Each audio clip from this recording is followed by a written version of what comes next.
Caros irmãos, celebramos hoje a festa de Pentecostes. E nesses 50 dias após a Páscoa, foi possível fortalecer a nossa fé. Foi possível progredir na caridade e fundamentar ainda mais a nossa esperança.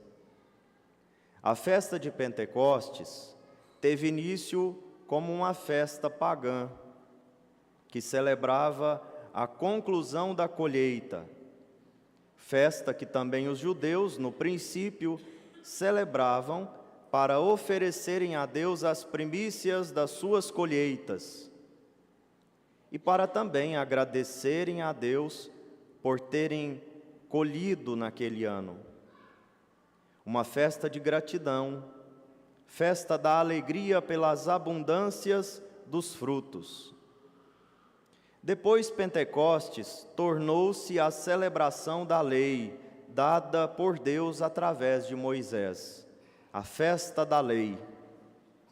50 dias após a Páscoa, os judeus se reuniam para celebrar a festa da lei, inclusive indo ao templo de Jerusalém para reconhecerem a aliança de Deus com a humanidade através da lei.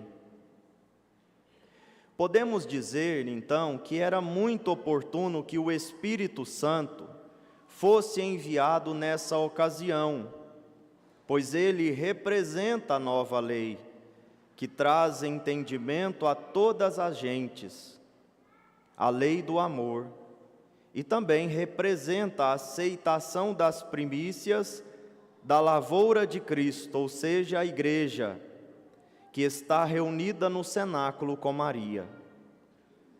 O Pai acolhe os frutos do trabalho de Cristo e santifica esses frutos enviando o Espírito Santo. Essa festa também indica que somente poderemos oferecer frutos agradáveis a Deus se vivermos no Espírito Santo. Uma vida longe do Espírito Santo é impossível agradar a Deus. O Espírito Santo é quem dá vida à igreja, é a alma da igreja. Sem ele não há vida. Com ele, a vida está conosco e podemos ter vida de verdade. Poderíamos falar aqui nesta noite de muitos efeitos da presença e da ação do Espírito Santo na igreja e em nós. Mas vamos nos deter em duas coisas. Primeiro, o Espírito Santo é fogo que ilumina.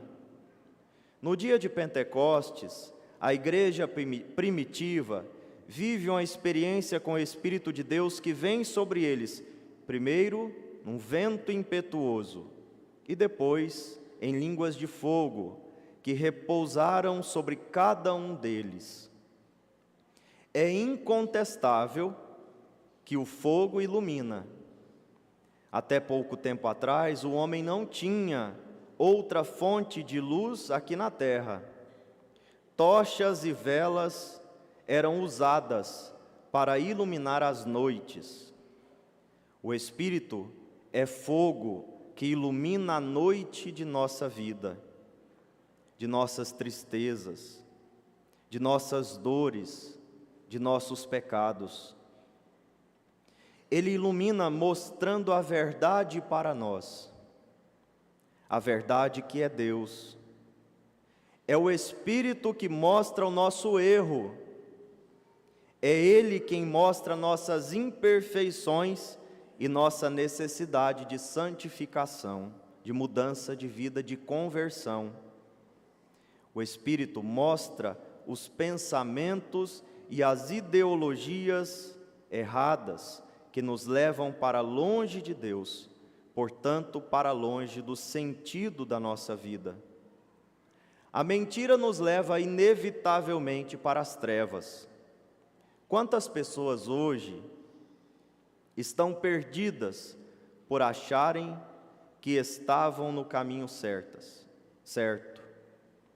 Quanta gente vive hoje no fundo do poço por terem seguido vozes estranhas, por terem se deixado conduzir pelo caminho fácil dos prazeres desordenados, da vingança, da cobiça, do apego às criaturas, às coisas passageiras, aos bens materiais, da ilusão de um mundo sem males, da ilusão de um mundo sem cruz.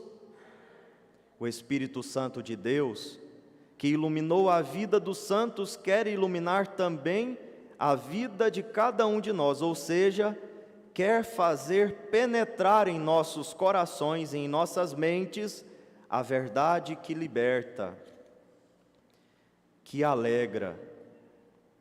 Mesmo sendo o caminho mais difícil, o caminho da verdade é o único que nos levará à vitória nesta vida e na outra.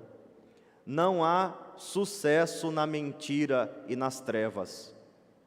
O caminho dos estudos, o caminho de uma verdadeira catequese, faz parte desta ação do Espírito Santo que nos ilumina. A palavra de Deus, o catecismo, os documentos da igreja, são meios através dos quais o Espírito nos faz enxergar a verdade. Precisamos estudar, precisamos aprofundar os conhecimentos que temos a respeito da nossa fé. Não dá para nós nos contentarmos com o mínimo que nós temos. Nós temos muito mais a aprender, nós temos muito mais a aprofundar, porque o mistério de Deus é inesgotável, e por mais que você diga, eu já sei muito, você ainda não sabe nada, perto do que tem para saber, ou perto do infinito que é Deus. Precisamos nos deixar conduzir pelo Espírito Santo que quer nos levar para a verdade.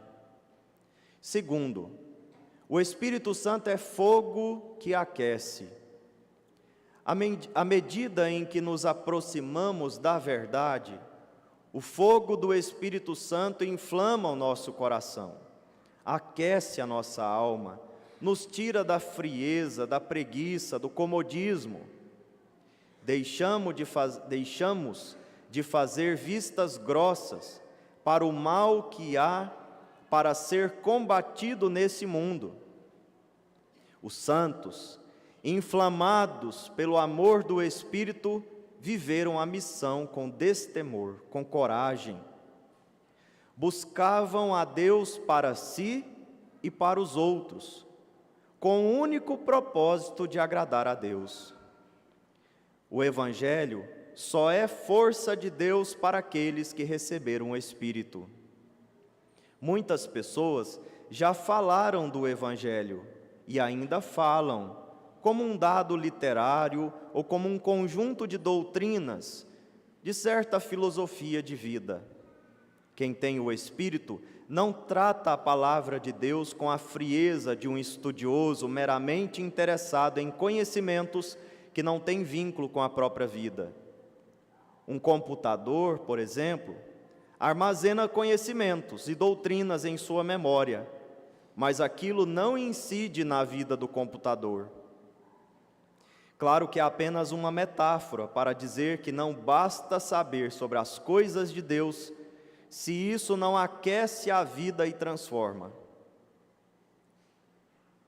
Como o fogo transforma tudo que o toca em fogo, o Espírito que é amor do Pai e do Filho, quer nos transformar em amor.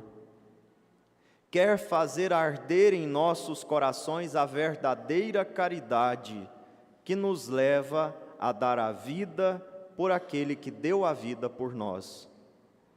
Peçamos, queridos irmãos, neste dia de Pentecostes, neste dia solene, mas também em todos os dias, em todas as nossas orações, peçamos o Espírito de amor, para que Ele ilumine a nossa mente e o nosso coração e nos conduza sempre à verdade. E também inflame a nossa vida, aqueça a nossa vida cada vez mais, para nos tornarmos, com a sua graça, verdadeiros cristãos.